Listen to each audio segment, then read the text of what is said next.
Right.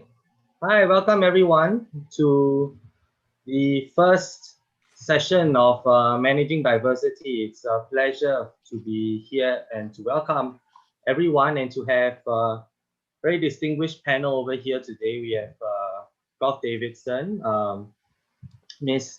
Fahima, and as well as our staff advisor, Prof. Bilvia Singh. So today's topic of managing diversity, our first ever episode, is on the politics of diversity. So maybe before I hand my time over to our guest today, I'll just share a bit about the concept of this forum and how it came to be. So it's a little bit history about why we're doing this forum. So my name is Leonard, and I'll be your moderator and host for today's session. So a little bit of background. I'm an NUS student, so I'm in year 3 FASS. I'm also a Pol Science student. I'm the current vice president of the NUS Political Science Society. Okay, and apart from my commitments in NUS, I'm also very active in this interfaith scene. So I've been working with Fahima under Hashbees. So I'm the general secretary for Hashbees, and also with onepeople.sg as a youth advocate. So when I did a lot of work in these sectors, what I noticed actually was that a lot of the dialogues, a lot of the conversations that we had were lacking in a sort of academic perspective. And that's why I wanted to create this forum, this dialogue, for us to have an opportunity to interact with professors and to bring the academics with the community leaders and with the civil society, so that we can have a more robust discussion about how we should be able to better manage or to better handle the vast diversities we have in our society. So to create this dialogue, I think it was a lot of work has been done over the past few months, a lot of conception. And in fact, I would like to share that I was one of Prof. Davidson's students in his module, Ethnicity in Religion in Asian Politics, in the previous academic year. So I was very inspired when I took his class. A lot of the concepts and a lot of the theories I felt were very new and insightful. As these are things that we don't see being raised and talked about when we have these dialogues at the community level. So I think it'll be very interesting to marry the two together. And I'm very lucky that Prof. Davidson has kindly agreed to join our panel here today, and also be able to bring a community leader, Ms. Fahima, here to be with us today. So I think without further ado, I've spoken enough. So I'd like to hand time over to Prof. Davidson to start off today's sharing. So I think Prof. Davidson, I think you're able to screen share. Yeah. Okay. Okay, Leonard, thank you very much for the introduction. And I guess if you will hopefully recognize some of the concepts that you learned in my class 3236, Ethnicity and Religion, Asian Politics. I'll draw on a little bit of those from in today's talk. So again, hi everyone.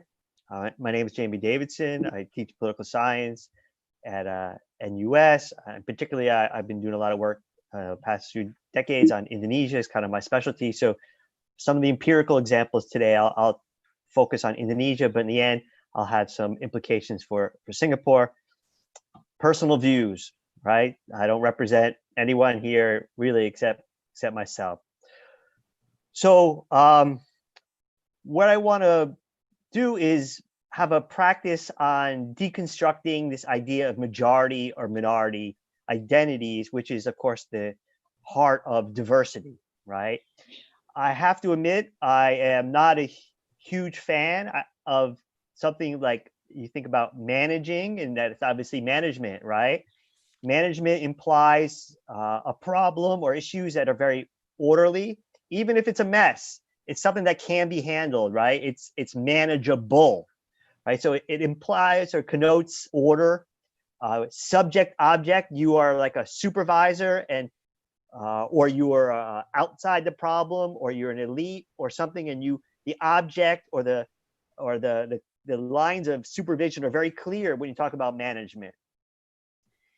It's a problem that's very tangible, very fungible, and it has these kind of technical and tactical qualities. It's something you could attack and reorder, manage.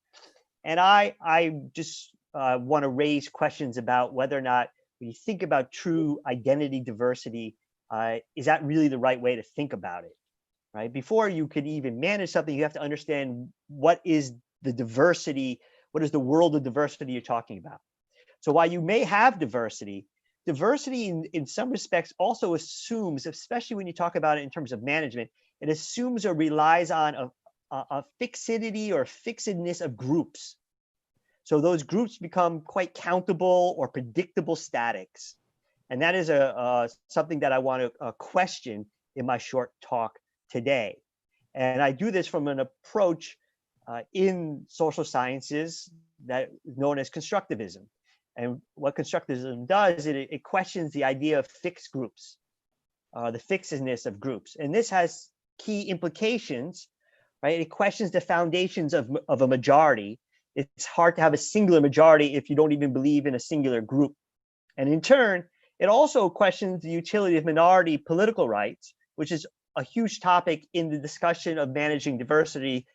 If you think about minority political rights in isolation, because those minorities may not even be minorities when you start breaking apart the majorities. So what you need to do, the key mechanisms, of course, is to disaggregate, all right, or unpack the collective or larger majority blocks. And you need to insist that we hold multiple identities. Right? We hold multiple identities at once. We're constantly juggling. And it's under these conditions that this kind of constructivist insight, I think, takes hold. Right? So we're juggling, we're constantly manipulating, negotiating our multiple identities. This is a result of social practice or praxis, conventions. This is the result of very large macro historical, kind of economic, social, political processes, especially in this part of the world where colonialism had such impact on our identities and identity categories. So there is some, it's not all written in the past, right? Constructivism is, I think, loose enough of an intellectual framework to allow for some agency, some movement, and some of that agency is for good, and unfortunately, some of that agency is used for ill, right? But one of the key insights of constructivism also is it depends upon the context, and it is variable, particularly our identities. So the key question becomes then, is the making, right, or the politicization of identities and cleavages, not so much the identities or cleavages themselves. Right? We want to understand how identities come to be, and then how some identities and not others become politicized, become the ones of object of government policy or discourse, and while others hardly ever get talked about, and maybe they should. And oftentimes this is dependent upon scale, right? Very local, neighborhood. It could be regional within a city like Singapore, national, regional, even world, right? With some religions or world religions. So scale and depends upon one's perspective, right? This is an individual type approach. So my thesis is that when you really think about it, we're all minorities. So there really is no such thing as majority. Of course, when you play politics and you get into the political world, things get a little slippier and sometimes both slippier and static. So whether or not we're all political minorities is another matter. But because we have so many different identities, when you think of all the different combinations of them, we're all minorities. And I tried to show this through an Indonesian context. This is the country I'm more familiar with. I'm on more solid ground to say something ridiculous than rather saying something ridiculous about Singapore. So so identities must have a meaning in order for them to be an identity. But of course, we all know that some categories are more important than others. But it's also important to remember that even though some categories are more important, these categories or their importance, their meaningfulness changes over time and space. And scale can be one determinant. So this is going to be a thought experiment in scale. So if you're like, think about Indonesia, it's a huge country. That's one of its great features, right? It's humongous, especially compared to other ASEAN, but especially Singapore, 265 million people, right? But in ASEAN, so Singapore, all of a sudden you're this huge country. In ASEAN, you're 41%. In Asia, if you're Indonesian, you're only 6%. And in the world, you're 3.5%. So depending upon your scale and where you're placing yourself, who you are as a majority minority changes greatly. Okay. All right. So but let's do this domestically. And I think the point will be clear. So Indonesian Muslims make up about roughly 87%. As I state here below, all numbers are estimates. They're not scientific tested facts. Some of these I kind of make up, but I think maybe Prof. Singh could agree or disagree with some of my estimates. So so Indonesian Muslim. All right. So if that's your only or sole identity marker, then you're going to be a majority, right? Clearly. But there are many different kinds of Muslims in Indonesia, many. And I've just listed 4 general types here. Like I said, there are others, okay? There's a very liberal wing, or like a KTP, which just basically means identity card. You have to have a religion. It's roughly 10%. I made that up, but I've run it by some Indonesians. So yeah, okay. So, now you're down to 8%, right? Moderate 30%, right? So you're 69 million out of 265. So you're down to 26%, which is still a lot, but you're no longer over 50% or even 87%. Or you can be very conservative. And I put just conservative. I put that at 40%. And you're at 34.7% of the population. So you're, in a way, a minority because you're below 50. Or you're strongly conservative, 20%. So you're down to 17.4. Okay, so that's Islam. But what happens if you add gender or your age, 2 usually meaningful identity categories? So if you're Muslim and you're conservative and you're male, you're now in a category, in these 3 categories, you're 20% of the population. So you're just 1/5, which is for some people a minority. But these are 3 very dominant characteristics, but you're only 20%. Oh, let's add age. If you're a Muslim, conservative male, and you're middle-aged, again, 4 very dominant characteristics in Indonesia, you're down to 7.3%. Indonesia is quite a young society, so there's a good number of people, youth. Wow. So let's add ethnicity and class to the mix. You're Muslim, conservative male, middle-aged, and you're Javanese, which is the dominant ethnicity. You're down to 2.9%. But if you know anything, of course, about Indonesia, that being Javanese has other categories. It's also a little bit broad. So if you're Muslim, conservative male, middle-aged, and you're Central Javanese, which is, again, all very dominant identities in Indonesia, you're 1.5% of the population. And God forbid, if you're Muslim, conservative male, middle-aged, Central Javanese, or you're middle class in Indonesia is growing greatly, 0.6%. So in some respects, you're a minority. At 0.6, you're a minority, even though these are very dominant characteristics. So that's basically the thought experiment, right? And there's all different identity, other categories that you could think about, some more political than others, but we have tons of identity categories. I'm a lefty. When I watch TV and I see someone who's a lefty, I always make a comment. So lefty, righty. Okay, maybe it doesn't have political consequences. Maybe one day it will, right? Single, or you're married, or your father, your mother, your brother, sister, sexual orientation, your school, like a network, like alumni, or your educational attainment, which is not necessarily about alumni network, but about whether or not you have a PhD or you have an MA or something. Sports, right? People identify greatly with sports. Dietary restrictions, people identify with. So the point is identities need to be meaningful, right? So I'll end on this slide. This is my conclusion.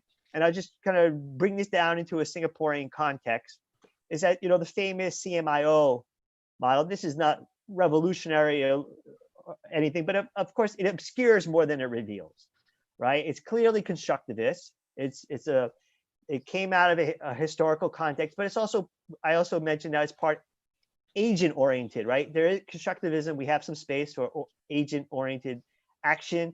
And so it's part instrumentalist, right? This is used by the current government for certain purposes, without a doubt.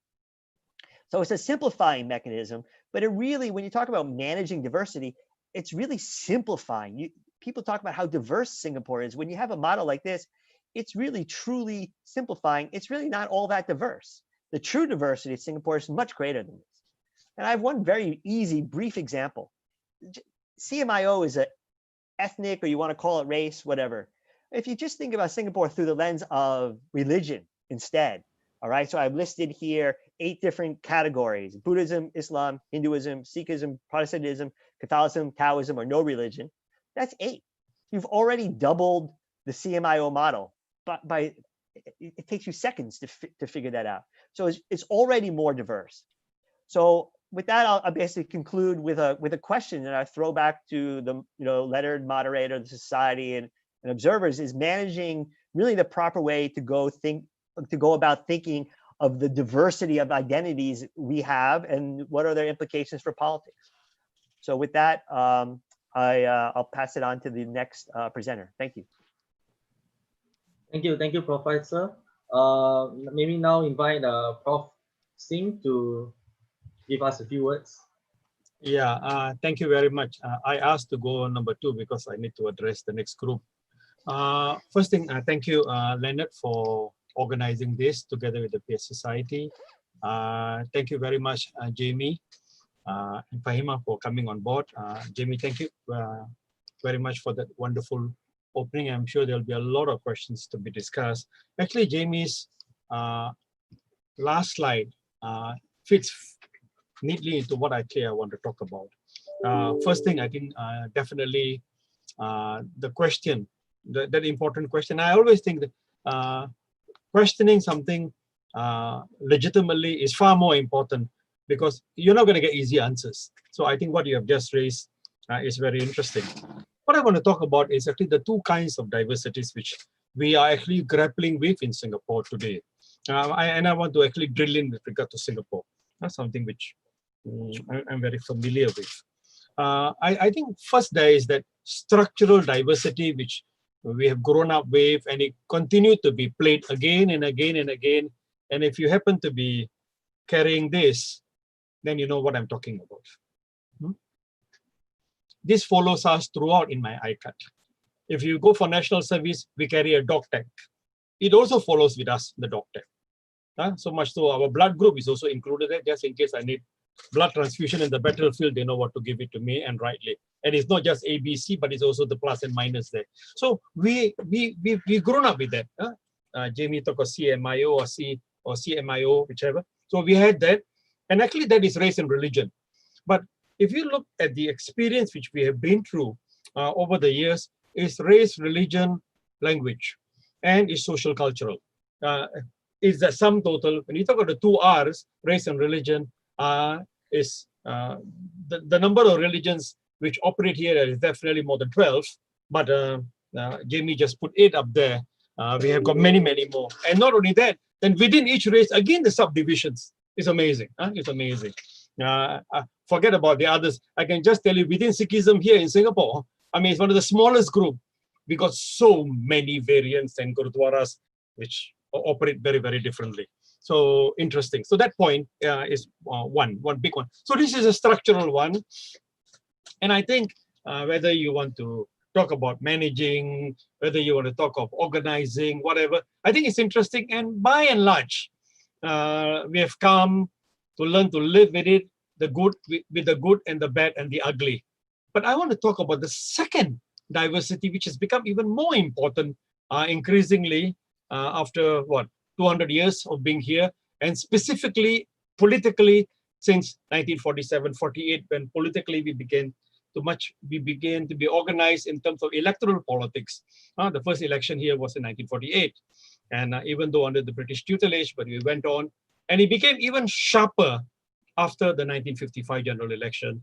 And since 59, we had the same people in power playing with CIMO in very different way. But Jamie rightly talked about the politicization of this structure of this society, Chinese, Malay, Indian, others. And why we talk of politicization? Because there was very intense politicization. And in fact, there was a struggle for power over this politicization, which took place from specifically 1948 to about 1962, when the other side got defeated very badly. And since then, that narrative is that of the winning general, which have continued to rule Singapore up to today. Okay, we can talk about that at a later stage. But I think a more interesting diversity, often you don't talk about it as publicly, but I think if you are dealing with Singapore politics, be it as a teacher, be it as a commentator or a writer, I think we are seeing it even surfacing so strongly. And you saw this very clearly in the general election last month. And this diversity is the political and the economic diversity in Singapore. Very clear, very sharp. And I think the ruling party got a slap because they missed this one. They played well on the CIMO in the traditional sense, but they lost sight of the new diversity in politics, which is what majority of the population is talking about, the younger people in particular, and the social media specifically. And we've been talking about the economic diversity for the last 15 years. It makes to the mainstream, sometimes it doesn't. Those who are in the PS society, you know how many times we've organized about the role of poverty and social stratification in Singapore. We know it's sensitive, hence we keep it closed door, but it's out there. You cannot run away from the fact that this is one of very badly, what's the word? I don't like to use the word diversified here, but very badly stratified society economically. That I mean, whatever you want to talk about the Gini coefficient ratio, whatever you want to talk about the level of poverty in this country, and so on and so forth, it is a fact. You cannot run away from that.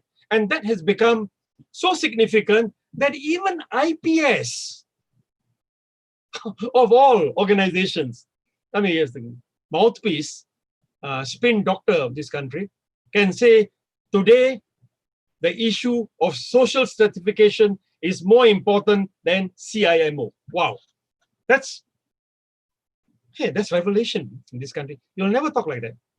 So that became an important thing, and I think the 4G is trying to manage it. They were trying a lot of things. I think it got short-circuited because of the US-China war and economic war, and now COVID-19. It's good. It's an important issue, but it'll take a long time to overcome it because the kitty is thinning out. The $100 billion is not enough, and I don't know what's going to happen. So we are going to grapple with economic changes so sharp that is going to have serious political implications. And the second one is actually the political diversity. If the notion was, if there is a crisis, you run to Papa, you run to the PAP. If that was the notion, I think this election showed that there has been a change, clear change. The reason they went for an election in a COVID environment, thinking that as in the past, crisis. So the thinking was simple. In a crisis, the people of Singapore will only think in a particular fashion. In crisis, run to the safety base, run, flight to safety. So those were the kind of thinking which existed. This election proved otherwise. This election proved totally otherwise. That in a crisis, they will not run to Papa because of other considerations. They want political diversity, as the topic is about. We want political diversities, we want political checks and balances, we want transparencies. NCMPs, as the Prime Minister said, is there. Go to hell with your NCMP. I want real MPs. I do not want fake MPs. I want genuine, real MPs. So this diversity is something we need to grapple. I think it's going to take some time, but I think there's something new here. And how we come to terms with what I'll call the political economic diversity is going to be so significant in terms of reshaping this country. And I think it's leading to the rise of ethno-nationalism, nationalism, patriotism, good or bad, I do not know. I think whether are we learning the wrong thing from Donald Trump, I do not know. But those kind of things are surfacing here, and they are going to have very serious political implications. While CIMO is important, but overlaying CMIO is something else now.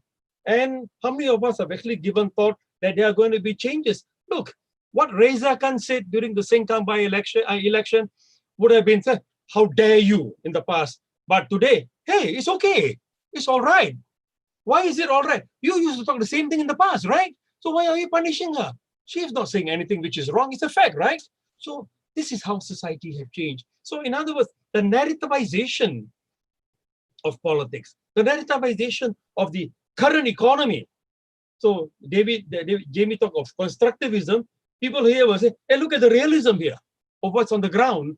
Look at the realism of the rich and poor gap. Look at the realism that you cannot have two narratives in this country. You know, it's not Animal Farm anymore. 4 legs better, 4 legs good, 2 legs better. If you can talk about race and religion, if you can say Indians cannot become prime minister, then what was wrong in what she narrated and made public? How can you have two narratives about race in this country? How can you have two narratives about religion in this country? How can you have two different narratives and one get punished and one the other doesn't get punished? So when they went after her, they said, it's not on. So that brings to the third notion, changing notion of ideology, diversification of ideology from the existing one. And this is the rising sense of justice. That if you want to talk of CIMO, yes, we will never blend them together, but the blended approach to building a nation here is take note of the fact that politically we are moving in a particular direction, and how does the C and the M and the IO fit into this? But on the top of it, you say we are first world, you say we are here, you say we are there, and how come there are people still taking food from the dustbin? So what's wrong economically? How come the economic model is of that nature? So this has become an extremely sensitive issue. Generation 1 didn't want to talk about it. Gen 2 don't want to talk about it. Gen 3 begin to talk about it. Gen 4 said, let's deal with it head on. Unfortunately, as I said, COVID and the trade war came in. So now they want to deal with it. So it will be interesting that as we move forward here in this small little city-state, we have a structural diversity of Chinese, Malay, Indian, and the others. And within each, there is intense diversity. The Chinese is not one group. The Malay is not one group. The Indian is not one group. The others is not one group. On the top of it, we've got new issues which are actually flooding or muddying this notion of diversity in Singapore in the sense of politics, economic, ideologies. And so I think it's become very, very complex here. And this discussion of diversity is good, is real, is a fact, and it's going to be much more controversial. It's going to be much more it's not going to be easy to say, okay, stop talking about race and religion, because we went through 2 racial riots in 1964 and 1 in 1951. Stop talking about race and riot, because at the end of the day, they ask the question, hey, you Malays, you Indians, you want to do this? What if the Chinese do the same? It's 76% over you. You want that? You want a giant to sit on you? You don't, right? So shut up. So that was the old way of talking about it. But when you start talking about political alternatives, political perspectives, and you start talking about poverty, then who is the poor? The majority are Chinese. Who is the poor? They are Malays, they are Indian, they are others. So now all of a sudden, poverty is something which cuts across CMIO, political ideologies. It cuts across CMIO. So I think we are entering into something very, what I call a blended kind of structure and diversity. I ask the bigger question, while we talk like this, which is interesting, how are we going to deal with it? Jamie said, I don't like the word management, but how are we going to deal with an issue of such growing intensity and which will have serious political implication. Is the PAP as it is today, it will remain dominant for many years to come. But if it remains the way it is, hey, there's going to be a disconnect. And the same is true with the WP and all the other things. I mean, I just came from the other side and we were talking about LGBT. LGBT cuts across CMIO, cuts across all kinds of things.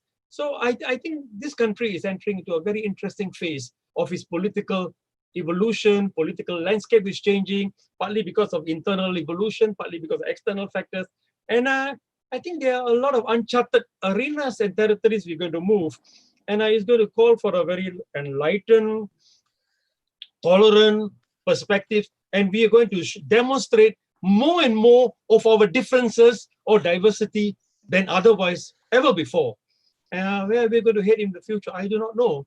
But let's see. But I think the more we talk, the better off we get. Because otherwise, we're going to start creating all kinds of clusters and silos, and we're going to talk across each other.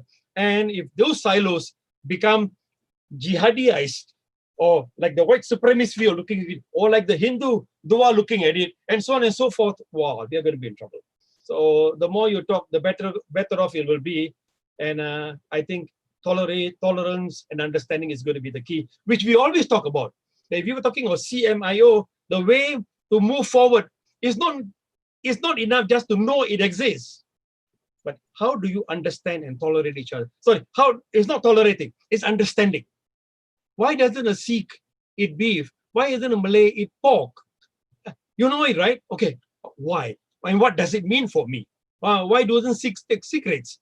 How do you do that? Oh yeah, it's their religion. But it's much more than that, right? So I think we, in the same way about CMIO, come to the political, economic, and even ideological differentiation.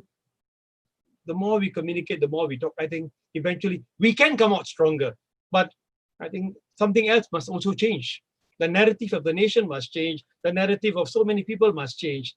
They are a little bit slow there. But what you guys are talking here is excellent, and let's keep moving from there. Listen, I'm going to stop here. I need to go. I'm going to address something to do with race and religion in the other side. But Jamie, I leave it to you to anchor. God bless you all. Thank you very much. Okay, keep talking, and keep talking. The more we talk, I think the better we'll get off. All right. Thank you. Okay, Leonard, it's all yours. Thank you, Prof. Singh, for your wonderful delivery, wonderful sharing with us. Now I think we'll pass the time to Ms. Fahima to share with us about Hashbees and what she does and her take on the issues. Okay, I'm going to share my slide. Just give me a moment. Can everyone see it? So all good, yeah. So what I'll do is I'll just kind of share my personal journey as to how I started in this area of diversity talks and sort of managing. I wouldn't say managing diversity, but in this area, in this line of work. So just a bit of introduction. I'm a Singaporean Tamil Muslim. I'm a minority of the minority or the majority of the majority, depends on where you see me from. I'm a millennial. I'm still within the youth category as per UN definitions, married with 2 kids. I work full-time in a NGO that's in Singapore that is committed to interfaith harmony. And that we have 10 religions represented there. I founded Hashbees movement, and I do a lot of other volunteers work. I am what I would like to say a social media Nemo. So a lot of my work in this line, it's really sort of browsing through social media, and I'm one of those people who really reads through the thousands of comments just to see what people say. I come from a digital marketing background, so I really take a lot of interest in knowing, what kind of conversations happens and how the community sort of speaks to the community itself. So that's really briefly about me. And yes, I'm a big Harry Potter fan. So yeah, I also have a Japanese self for myself. I call her Tomoko, and that's my Chinese name. So I'm as diversity as diversity can be. So how did my journey really start? So really, I was a working professional in the digital marketing sector, and I really didn't involved in this kind of line. I think unlike some of you, we don't come from the humanities or the arts background where you're already exposed to these topics in your curriculum. So I think it was in 2015 when there was a lot of efforts in Singapore going on about trying to raise awareness of radicalization issues. There was an initiative called Muslim Youth Ambassadors of Peace, and I was one of the nominated peace ambassadors, and that started the journey into this field of advocacy. And basically, my involvement was raising awareness on how youths were vulnerable to online narratives that promote violent extremist ideology, and this was really in the view of how terror groups are recruiting online. So a lot of awareness. I did like focus group discussions, a lot of speaking engagements, from which I think what I came to observe was the larger problem itself, the worst of its case, was really the way hate tends to be manifested, and it's actually a prejudice. It's actually about how the prejudice grows into such extreme situations, and in the end, people would kill for race and religion. You would kill because you are not okay with the Jews. You will kill because you're not okay with the religious belief which you do not stand by.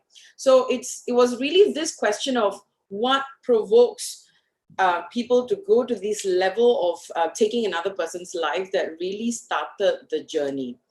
And I guess race and religion tends to be sort of the most talked about, but interlaying and mapping onto all of that is like what Prof. Bilvi Singh said. It's about the nationality, the class, the ethical system, the political ideologies. All of this sort of cuts in the communities.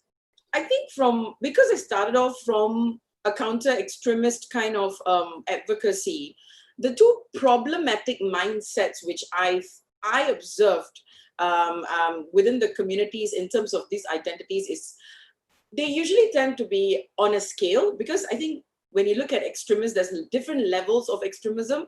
And I think there was this extremist mindsets, but there was also a layer of how communities, when they are grouped and subgrouped, they have kind of exclusive mindset where they kind of keep to themselves and they think alike. And these two were sort of like the problematic mindsets that seem to surface in any conversation that I was involved in or I was running.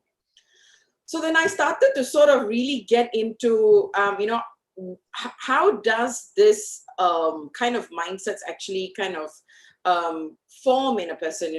How does a person switch between the scales? How do they evolve from something, not something from exclusive to inclusive or vice versa? And I think that started me to kind of take a step back and really look at, the way the community was for an individual. So what I did was I started looking at things in a micro level. Well, we're talking about race and religion at a national landscape, which is very macro. I think for me it came down to, at the end of the day, the individual, what influences their mindset, and how does their thoughts about different people, diversity of different people is shaped. So then that's how I spinned off a movement called Hashbees.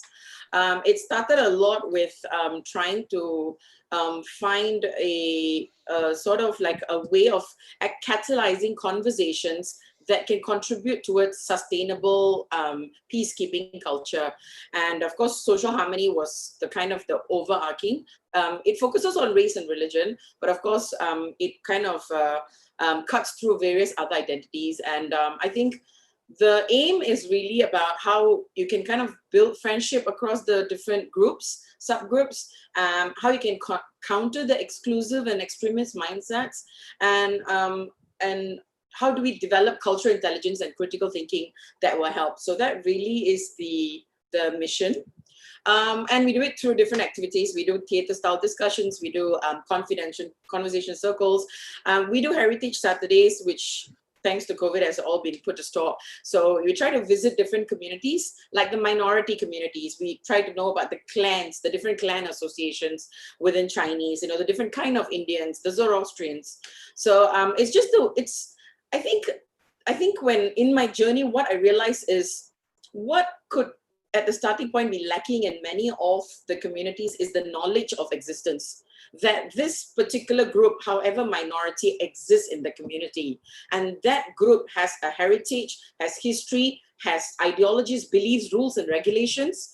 And that knowledge itself is not quite strong enough, I felt, especially when I start talking to people from my age group. They know at a very surface level certain things, but I think the desire to dig deep is not there. So Heritage Saturdays are very useful for that.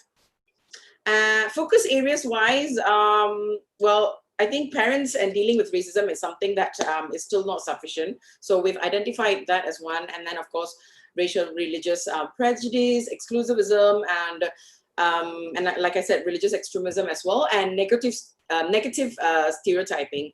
And I guess social media, fake news and misinformation are all issues that kind of circulate around these areas as well. So one thing I realized about from a civil society, when we kind of look into this area of social problem, right, is that it tends to be very emotional. A lot of times, be it a minority issue, be it a religious prejudice, or be it something of a discrimination, it's always looked in like from a very very emotional, very social justice kind of a way. So and in Hashbees, what we do is we try to promote really critical thinking way of looking at this. And so we have a modus operandi where, when you want to really look at these issues, you have to research, you have to reflect, you have to discuss with each other. And when we mean discuss with each other, it means reaching out to the groups that you may not even know about. And then, of course, we hope one day we can develop something that will be of use. So that's really how Hashbees really operates in terms of our discovery and our research in this area. I think the philosophy that kind of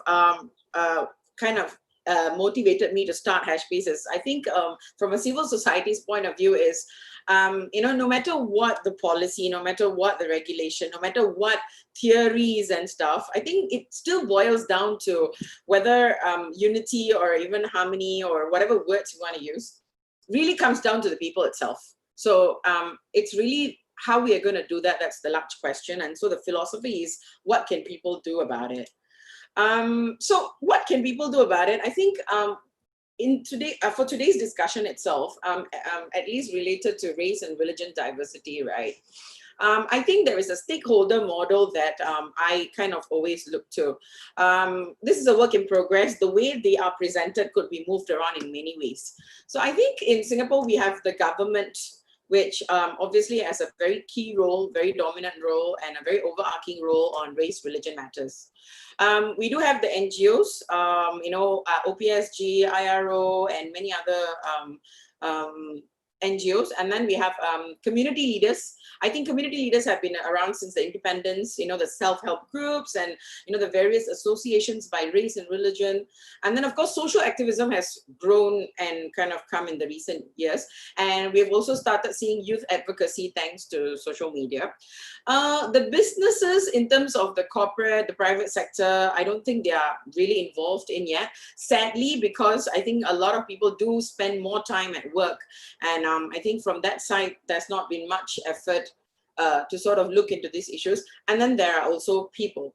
So in this model, right, this stakeholder model, I think the question then is, from the civil society point of view, is the civil society ready to manage diversity if manage is what we want to do, with no or less government intervention?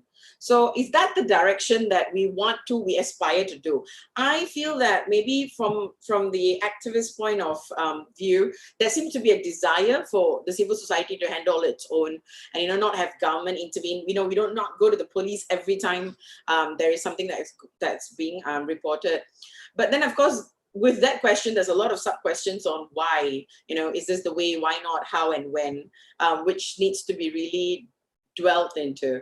So before we go into the question answer, I guess one thing to really look at it is, I love this cartoon. I love their cartoons generally, is you know, it really comes down to how do you make two people who are either, you know, brought up, who either acquire the knowledge, who are influenced to think that there is the other that you do not belong with, you will not belong with because of the nature of your skin color, or, you know, the nature of your belief. And if that's how you are sort of, you know, told to be existing in the community, then what do we do to sort of really make these two, make yourself or these two different groups agree with each other? And in my work over the years, that has really been the problem. It has been very difficult. A lot of times I spent many hours sitting down and talking with people to try to come into a middle ground, and that process is not easy. You know, if I were to take, for example, you know, let's say there are certain issues of, let's say, what happens in India, or let's say the Black Lives Matters, or even things regarding, you know, where certain sentiments might be, you know, talking about whether the Jews and the Muslims, or, you know, between the whites and the blacks and all. So what happens is that if the other person has a very strong view on this is how lifestyle and their worldview is such, firstly, it's difficult to get the person to talk to you. Secondly, it's going to be very difficult to get the person to listen to you. And then thirdly, it's very difficult to get the person to be open-minded enough to accept views that he's not going to like. And then, of course, then there's patience. So I think the process itself has been quite difficult. And if this is at a micro level, then how do we then go about managing groups? And then after that, of course, at a national level, how do we then look at various identities that have the similar issues? So yeah, so that's the thought. And I hope through these discussions, we sort of come up with some thoughts and perspectives, which will give me some ideas to sort of take it up. And yeah, that's all. Thank you, Fahima, for your wonderful sharing. Before we go into the question and answer segment, I'll just share again how we're going to go about doing the panel discussion. So the panel discussion, for those of you NUS friends who are here with us in the Zoom call, you can use the raise hand function if you like to speak to our panel directly, or you can type out your question and send them to the Zoom group chat. And our panel will answer them. Okay, for our friends watching in on YouTube for live stream, I've created a pigeonhole for you to submit your questions. So you can go to pigeonhole.ax/psocmd1 and you can submit your questions there, and then I will direct the questions to our panel for our friends joining us on YouTube. So I think before we start the panel discussion proper, I've actually prepared a few poll questions that I'd like to ask the audience over here in our group chat, Zoom group chat today, to get a bit of a ground sentiment about some of the issues that Prof and Fahima has raised. So let me just start the poll.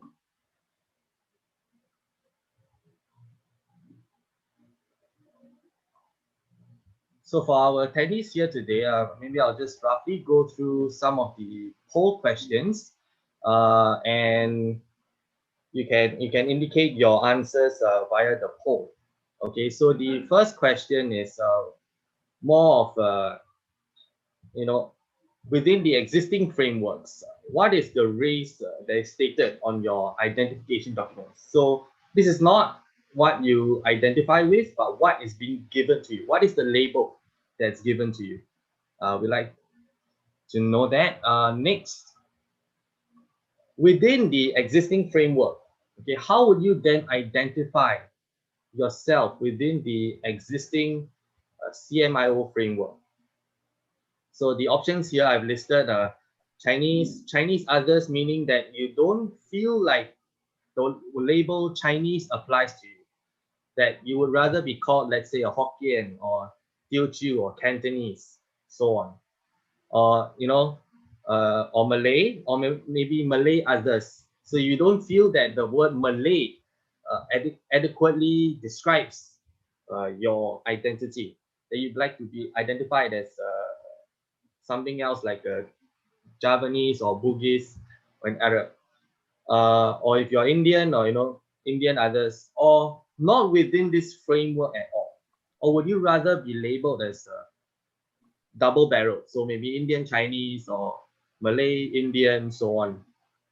So the third question is, would you rather identify as or with a certain ethnic group, or would you rather identify as your nationality? So because there's a lot of talk within social media nowadays about maybe we need to do away with this CMO system, and we want to be called Singaporean, right? But I'd just like to get a bit of ground sentiment about what do you think? Do you think that we should be doing away with this ethnic labels and just go straight to be labeled as Singaporean or Indonesian or Myanmarese, instead of your ethnic group? And when you look at, I think this is a topic for the fourth question. This is something that I'm personally very interested in.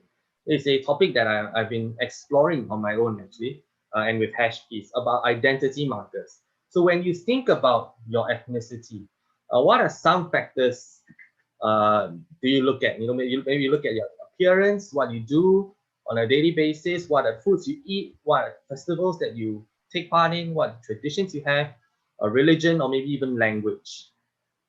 And then the fifth question is on civil society. Singapore self-help groups, do you feel that Singapore's self-help groups are part of what you would consider civil society? And the sixth question, do you think that civil society still has a role to play in today's society given the prevalence of social media activism? And on that note, do you think that social media activism and civil society are separate entities? Do you feel like they're separate? Do you feel that because you're on Instagram posting infographics as a social media activist, that's different from what civil society does? This is purely based on what you feel and what's your interpretation of what's going on the ground. So I think these are the few questions that I've sort of identified that I think would give us a very good sort of rough, good start to our panel discussion. I think right now about 11 of you, 12 of you have responded. So I'll just give it maybe about the next 20 or 30 seconds to get all the responses in. Okay, so we have, most of you have already answered. Okay, I'm going to end the polling in about 5 seconds or so.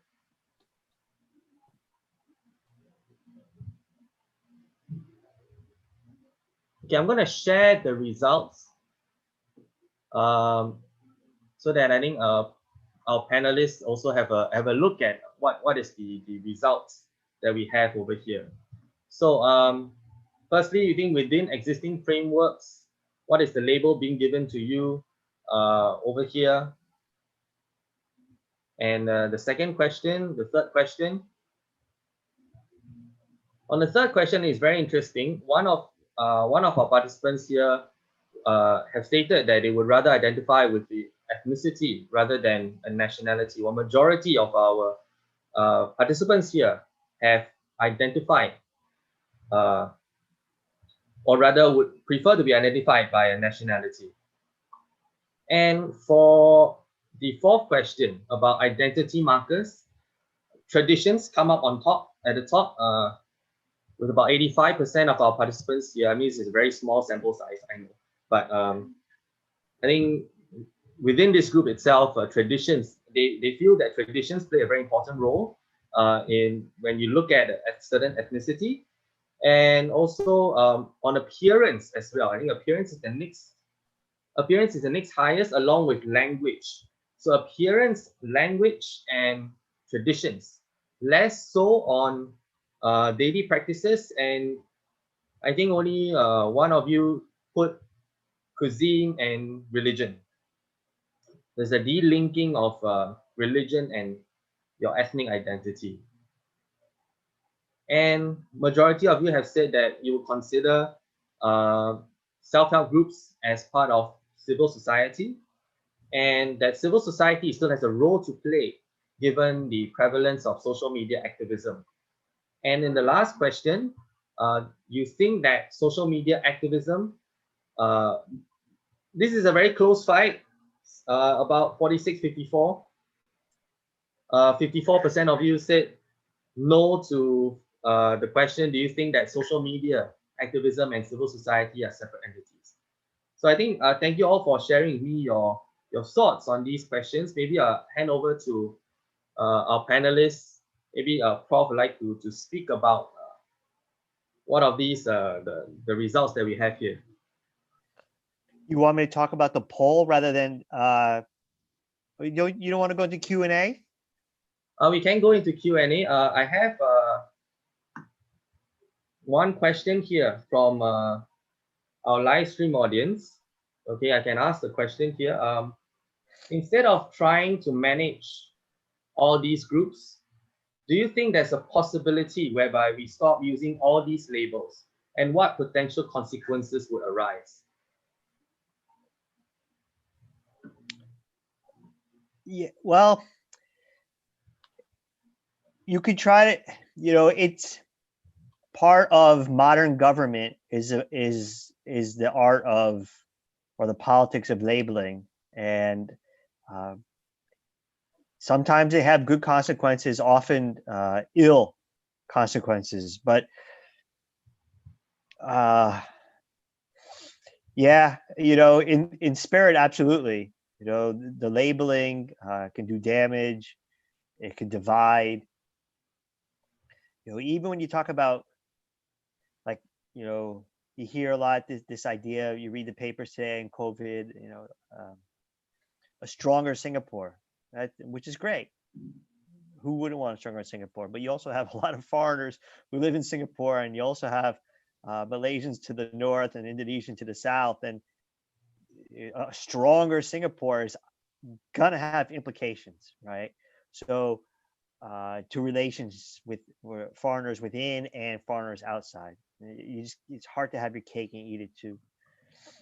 Modern government grew up, around this kind of instrumentality or governmentality of governing institutions.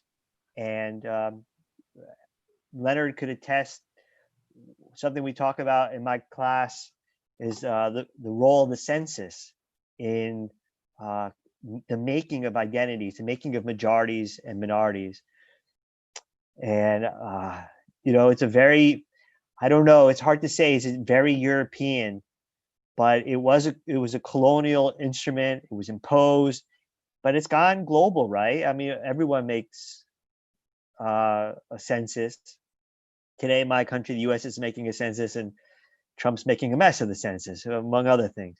But the census is about boxing. You tick, tick, tick, and governments they're desperate to know, in a simplified form, the number of different religions and different ethnicities, and they'll tell you all these good things for example, the distribution of resources, recognition of maybe a new minority, one that we hadn't thought of before. All of a sudden, through migration and changing in practices, all of a sudden a new minority is forming. So they can be important, but they also do ill. So it's very hard. Like, you want to get rid of the labels, and I completely agree. But then the question is, then what? Can you unlabel? I hope you can, but the bureaucracies are so hard. Look at all the forms you fill out in your life in Singapore, and I'm not picking on Singapore particularly, but this is the context in which we are living. You just can't imagine them, just the amount of work it would take to change all the forms, and there would be resistance to it. Some people would say, "Oh, you're being too PC," so you're not even going to get everybody on board with it. It's just an incredible difficulty once these labels become what we say in the discipline is institutionalized. and then they become internalized and they become part of your identities. And you see that effect from colonialism all the way up to today, and CMIO is a great example of this. So, do you just unlabel or do you relabel, right? You can come up with be inventive and new ways to categorize. I don't know, is categorizing people, everything is a term.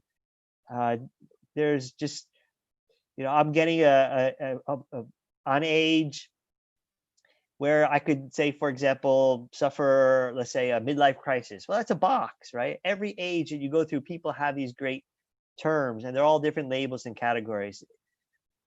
Is it a part of human nature that the ability to have an incredible, complicated diversity staring you in the face, and there's something, we have this urge, this need to simplify, to make sense of things. But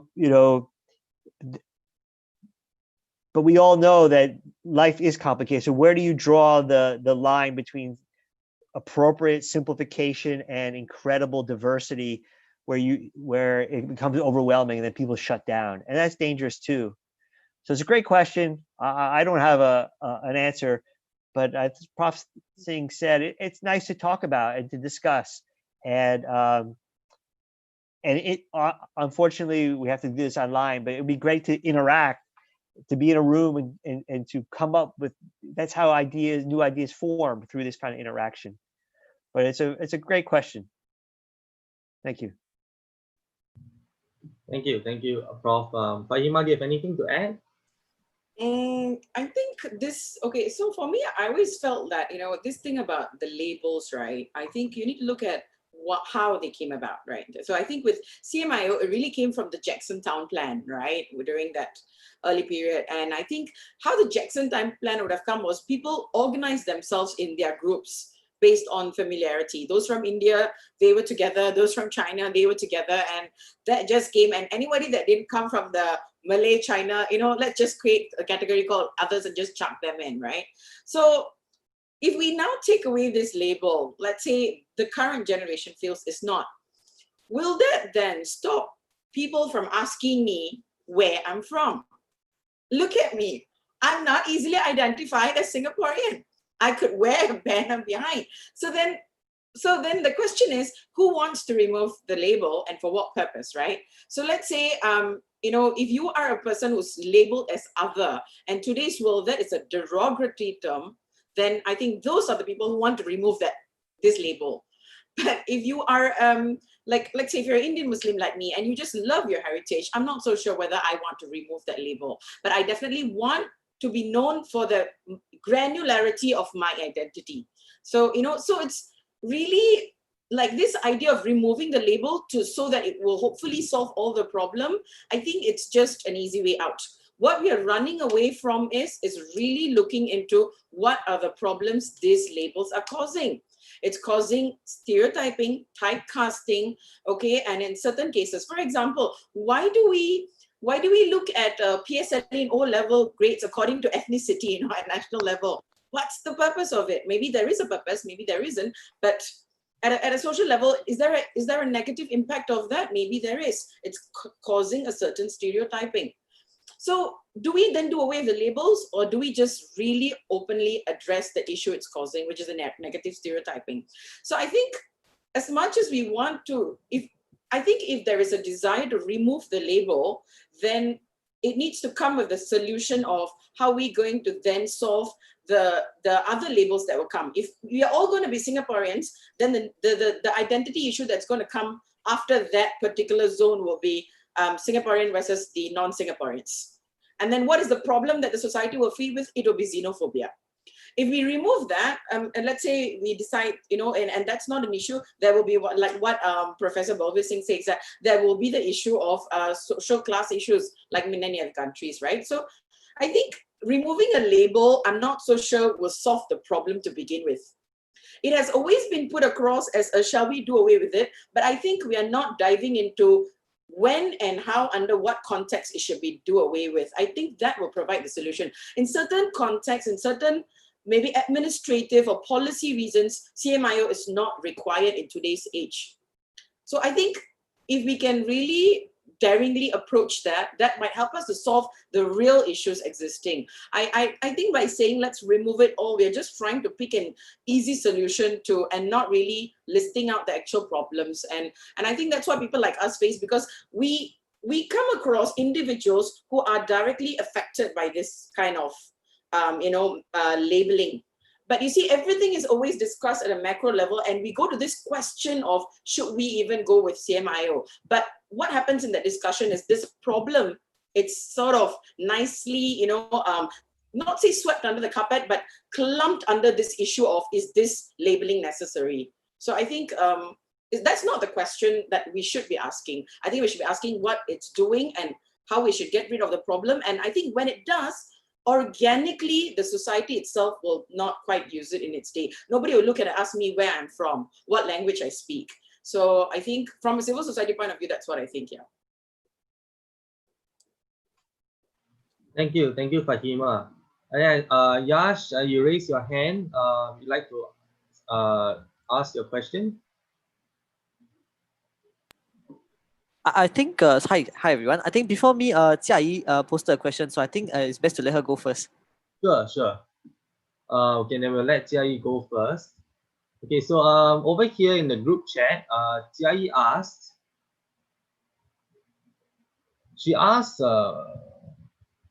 about the question in the poll, which is about social media activism, to the panelists. Do you believe that social media activism can be as effective as the role of society or organizations in mitigating problems such as categorization? And do you believe that social media activism can likely create problems such as keyboard warriors and large groups of people jumping onto bandwagons, which could potentially be detrimental? Prof or Fahima? Prof, do you want to go first? No, I'm passing on this one because I don't so-called social media. It's how I keep my youthful good looks. Okay, I'm taking that advice. I'm cutting down my social media. I'm a dinosaur without the wrinkles.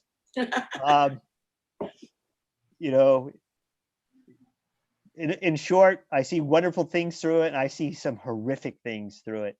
But you know much more than I, so please take the floor.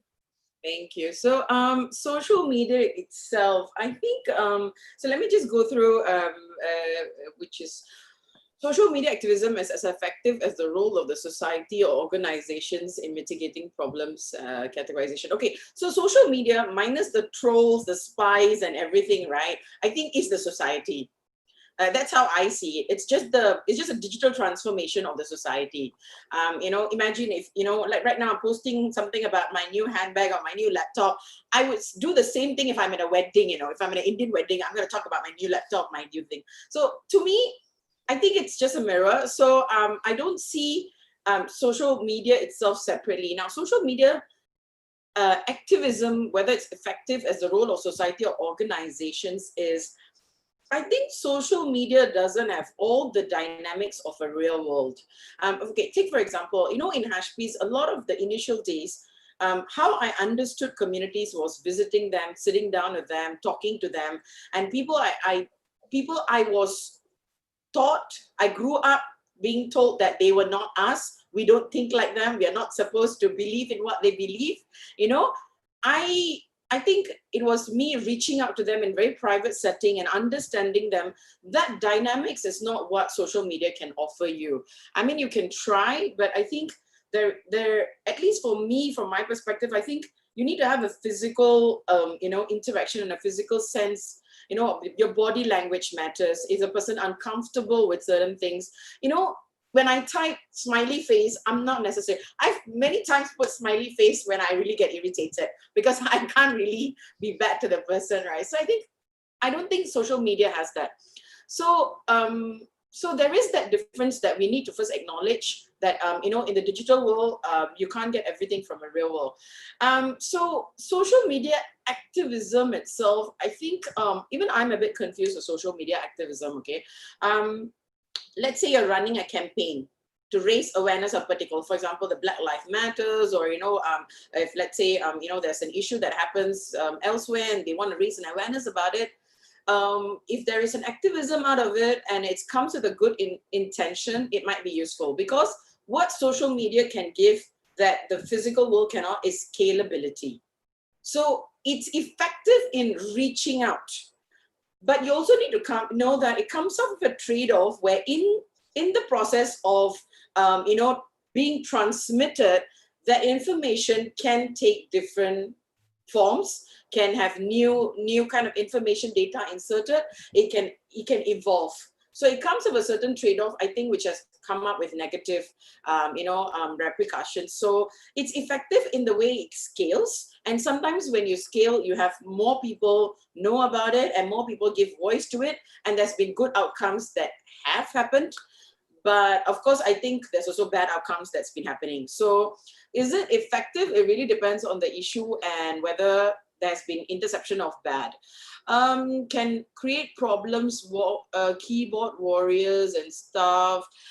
Yeah, I think it just makes it more easier for people to debate without taking accountability. Right now when I see a post, let's say, somebody said something about this particular race or religion, I think social media allows you to make comments without, or even put a like or hate without being responsible to answer and justify it. I think in a general setting, right, if you're in an open place, when you say a comment, you can't just easily get away with it, because when you see people are unhappy, it's making people twitch in a certain way, you will feel responsible to speak in a certain way. I think in social media, you can put a comment, 4-5-liner, whatever comes to your mind, and you can just walk off and don't care who's going to look at the comment and how they're going to react about it.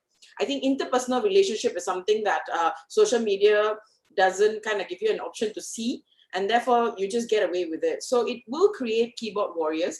Another thing I think is, if you generally notice, any kind of content that we see will trigger emotions in us.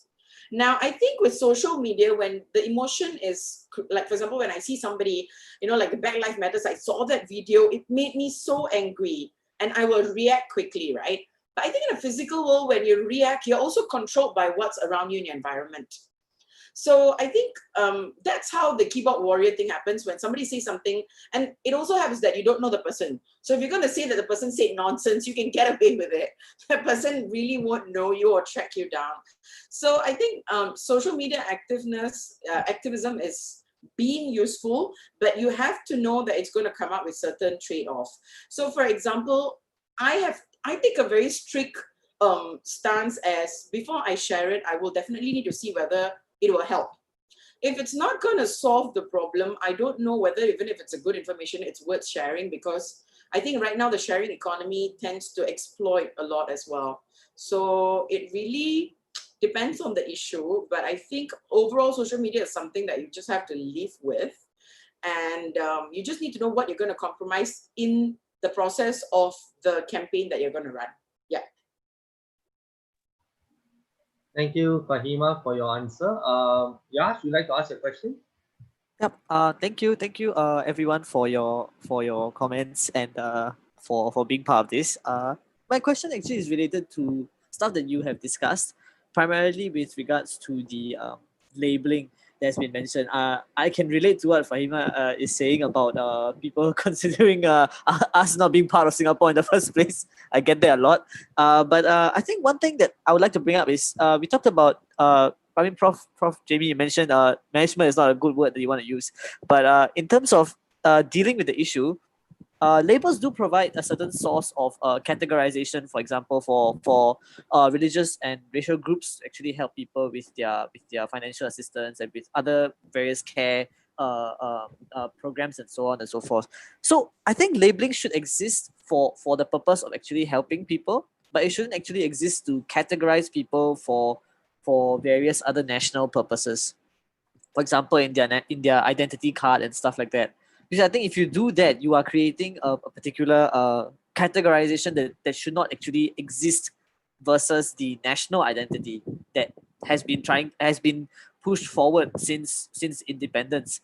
So it kind of goes counter to the entire idea of having a national identity, where you're having the different identities in place, whereas one serves a larger, broader purpose. The other serves a more cultural, more fine-tuned purpose. I would come with the opinion of.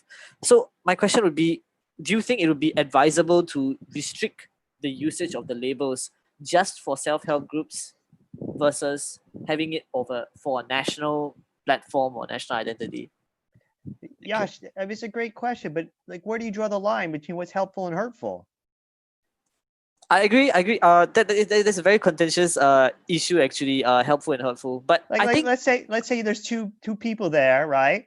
Yeah. Two poor people needing help. One's Chinese, one Malay, and one's sitting there getting help from one association, and the other one's not. And they're equally deserving of the help. But that's true. one association, one ethnic association is just more organized than the other and has more resources. So, you know, it's like you want to have your cake and eat it too. You want to have like label for all the good things, but get rid of the labels for the bad things.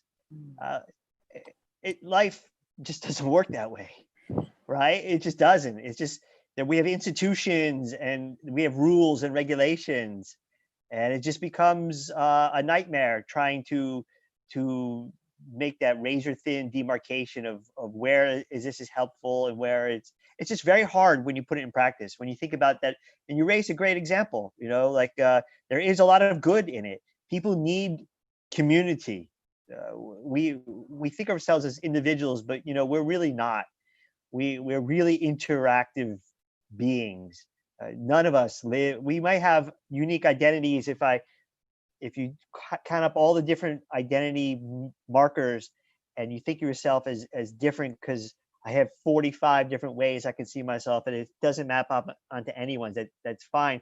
You're constantly renegotiating that, but ultimately, you know, we live in societies, we live in communities, and today, of course, you could feel that, right? With COVID, you don't have the same interaction with people, and I think that's what's driving some people batty. This is good. I'm very happy to participate, but this would be much better if we were in a physical form, right? And same with teaching. So I don't know. It's just you know, we're interactive, and just we have good things and bad things about us, and the labeling too. And it's just very hard. We just don't live in a world where you could wipe the slates clean. We're not just interactive beings, but we're also historical beings. And so there's nothing you could do.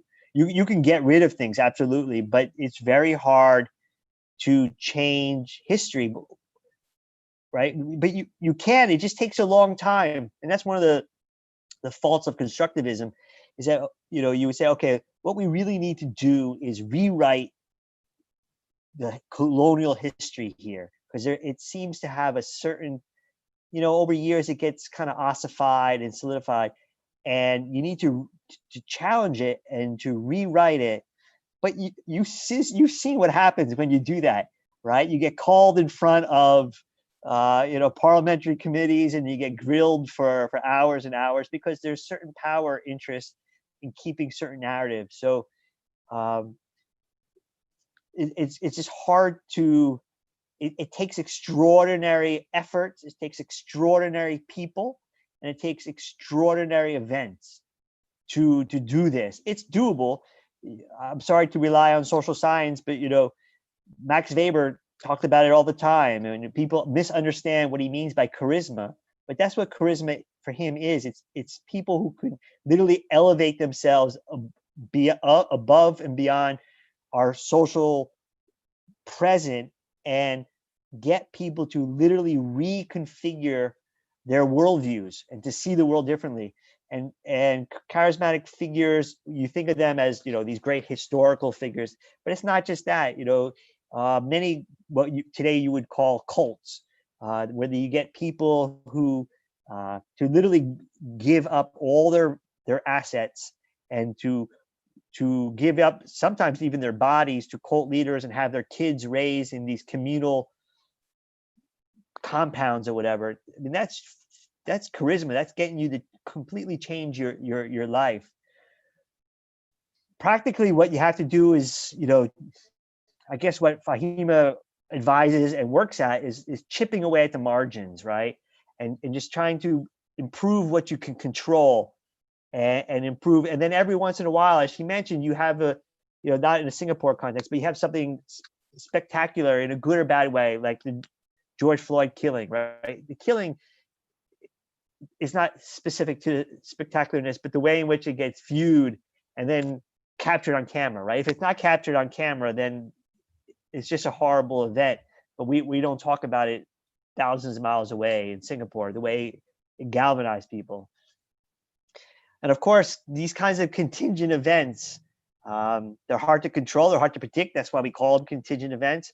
And they unleash a lot of good, but sometimes they can, as Prof. Singh mentioned earlier, it can also unleash some bad. So to make a long story short, drawing that line, Yash, between the good and the bad, the harmful, let's use it when it's good and use it when it's bad, is a great idea. Putting it in practice is tricky, just difficult to do.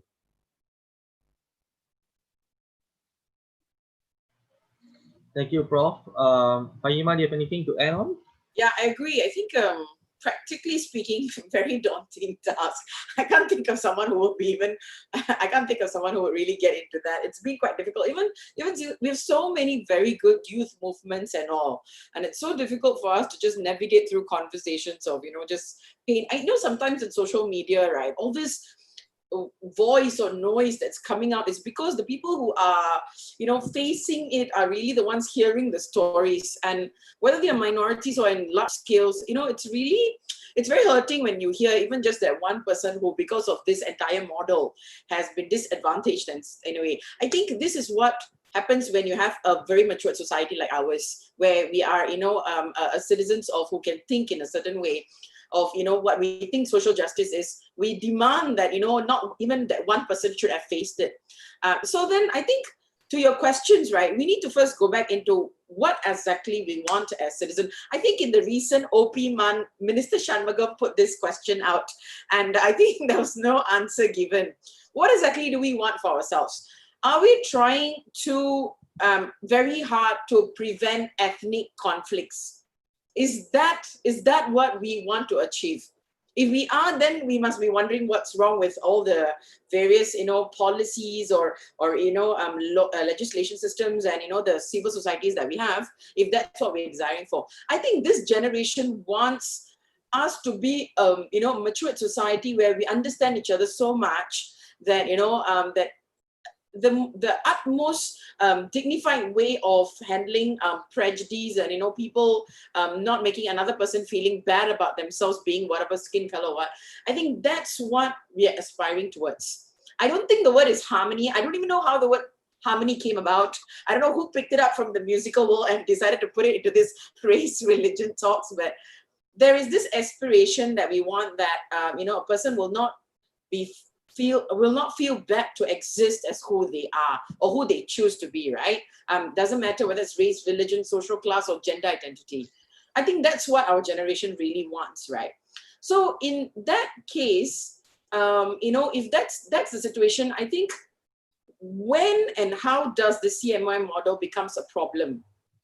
And I think that's what has to be really looked at sometimes, as opposed to, can we use it? Should we use it? I think we are stuck with it because it was devised, and I think structurally a lot of things has already been put into that structure. And right now to do away with it is a lot of tasks. Is it very effective?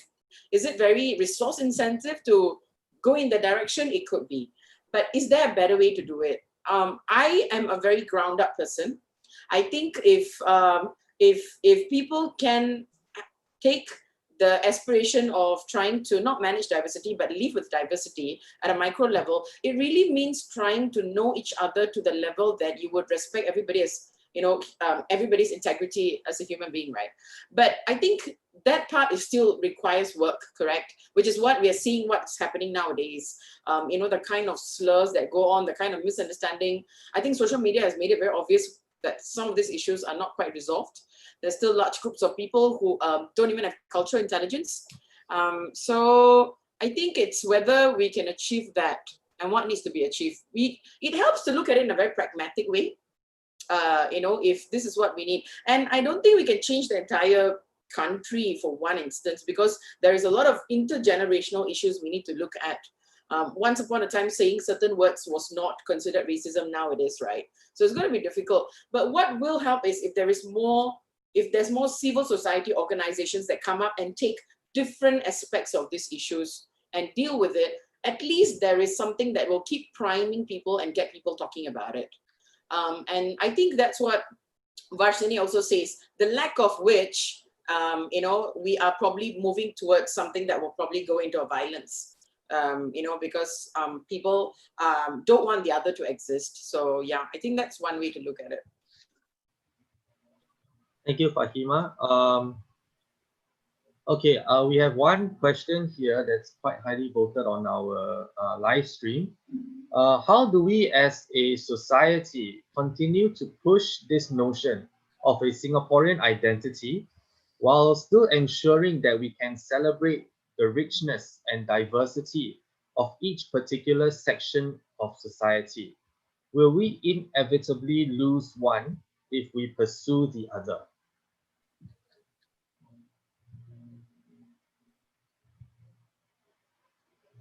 Maybe Prof or Fahima would like to take this question. Will we lose one? Yeah, that's the fear, right? That's the fear that as we celebrate one, we lose the other. It's a good question. It depends when you talk about these types of celebrations, and you want to celebrate, but even celebrations get,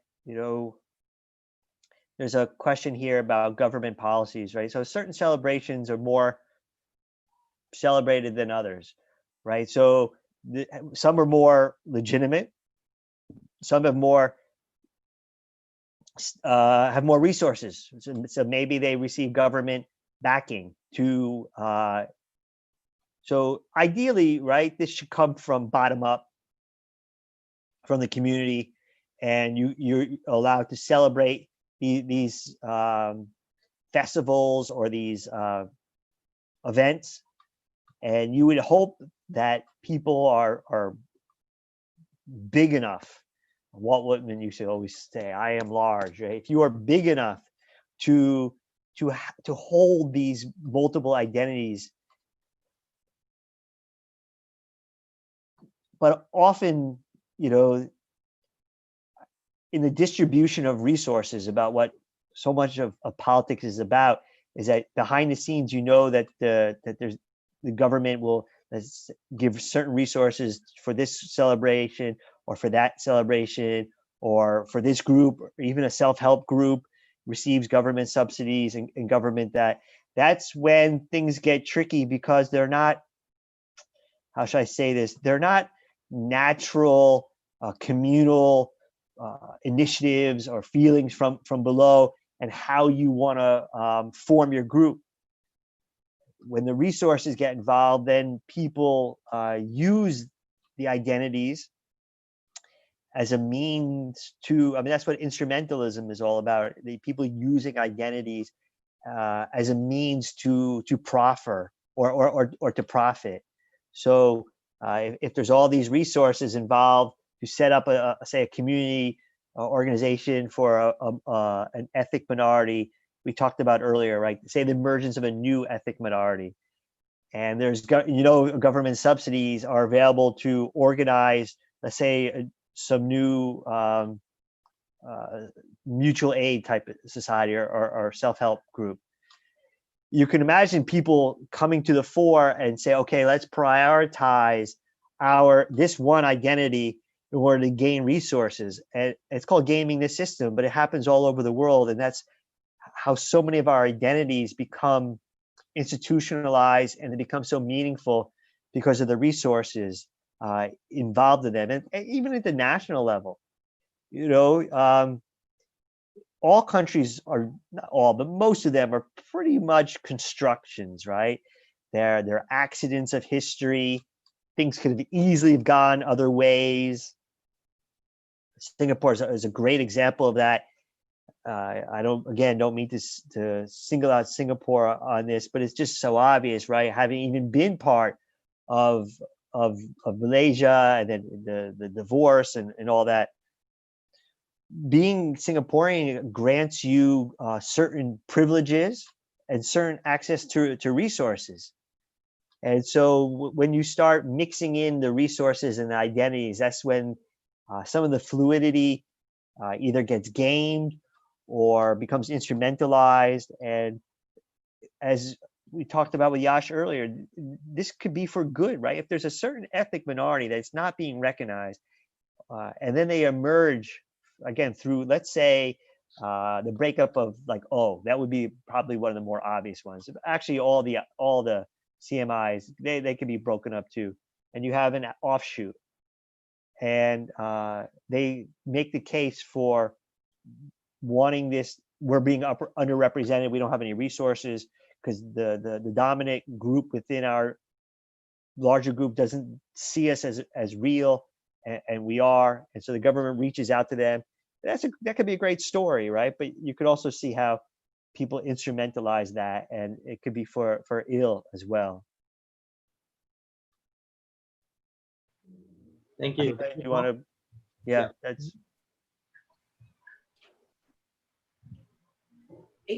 We still have time, right?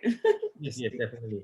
Yeah, okay. So regarding which identity, I think Prof has been saying, we have to first, I think one of the things that seems to always sort of run amiss is multiple identities is very factual. We need to really stick to the fact that multiple identities, and we can code switch between. If you ask me whether the race, religion identity will overtake the Singapore identity, it's like asking me whether my working mother identity will take over my wife, and mother identity. That's the kind of parallel. If I think how your identity dominates or subdues depends on a lot on the context. If you are working in, let's say, a marketing agency that is an international marketing agency, very less likely that you'll be thinking about your race and religion most of the time, because your surrounding is probably a lot of foreigners, right? And your Singapore identity will even the food you eat, right? Instead of looking at whether it's Indian food or Malay food, you will tend to always talk about it in a very Singaporean sense. But if you are, let's say, working in a much more local company, and let's say the company is like lots of Chinese or like that, I think high chances that your identity as Indian or Malay or whatever other minority that you come from will stand out more. So that the identity will keep switching around. Now, I think there is this desire, I guess the poll also say that we want this Singapore identity to be much stronger than our identity. Then I say, again, come back to which context do we want this? I think certain contexts, all of us only want to be seen as Singaporeans. Lovely. I think all of us want. I think Yash should agree. We would definitely love to be Singaporeans 24/7. But is that the reality? That's not. There are many of us who do not apparently, unless we open our mouth and our Singlish is very obvious, we are not considered Singaporeans by the look of it, right? So, so as much as we want, I think we need to be really real that there has been a sort of undecided or undiscussed, not discussed, aspect of what is a Singaporean to begin with. We're very diverse, this thing. And I mean, if you ask me, right, a person like me is not even represented in your usual CMIO cartoon to begin with. I don't wear the tudung that way. I don't wear the baju kurung. I'm an Indian Muslim, right? So I'm not really represented in most of the cartoons that you see as well. And many people say that, that they are not represented. So what exactly is the Singapore identity to begin with? I think if we can all come to an agreement one day what the Singapore identity is, then we can talk about whether that should overtake. Because that Singapore identity that we want all of us to, hold proudly has to be representative of as many people as possible in the country. Can we do such justice? If we don't, there will always be a person in the room who's going to feel left out. And you're not going to achieve the aspiration you want. So what is the ratio? What is that, that percentage that you're willing to compromise on for this identity? I think that's a question our generation has to, if really we are so strong about this idea of Singapore identity, have to face. And I think we also have to live with who we are going to leave out in that category. Who's going to feel bad about that, in that category. So I think we have to live with whatever we create in that sense. So yeah. Leonard, can I jump in here? Yeah. Sure, please. Well, again, I may be saying this as a foreigner, but everyone's talking about, right, we want to create a stronger Singapore. So we're extrapolating upward. Yeah. So Singapore is the base, and then we're going downward and looking, okay, so we divide Singapore into all these multiple categories, CMIO, or different religions, different socioeconomic classes. But, okay, we want to create a bigger Singapore identity, but you also have to understand that the Singapore identity is not a cap. Yeah. As you go up, you aggregate, you especially in a small city state like Singapore, where the trade is so open, it's basically more or less a migrant a country or immigrant country. It's part of ASEAN. It's nestled within Malaysia and Indonesia, more or less, and then there's ASEAN. And Singaporean is supposed to be very worldly and very cosmopolitan, right? You don't have rural hinterlands.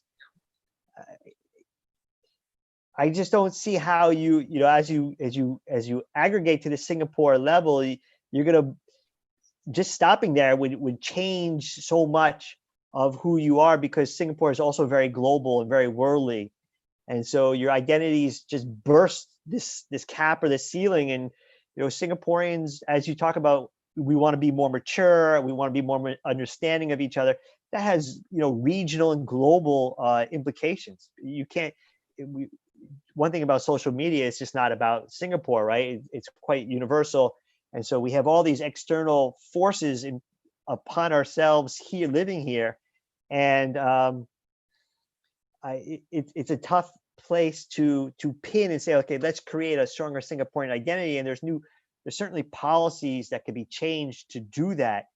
But I'm not so sure everyone will be so happy doing that per se. And then forgetting about what goes on beyond, right? Because Singapore is a very international kind of place. It just is. And if you make it unlike that, right? Say if this COVID goes on for a decade, it's gonna be a very changed place. I would imagine most people aren't going to be happy. Some might, but most people aren't. And then that's going to impact how you see yourselves lower down in the aggregation among the different ethnic groups, religious groups, sub-ethnic, sexual orientation. So it's constant flux. It's constant negotiation. I understand the will, this desire. I want to be more Singaporean. I fully get it, but it's still being a little short-sighted.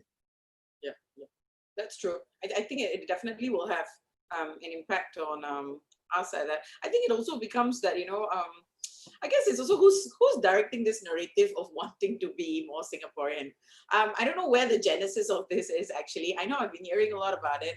I don't know who's directing it or where it comes from, where this voice was incepted from as well. And I think when people say that they want to be Singaporean itself, I don't think all of them coming from the same reason. There could be really different reasons. I'm a person like me who likes my tradition, who likes my religion, who likes a little bit of the mix of conservativeness. At the same time, I'm also a liberal person.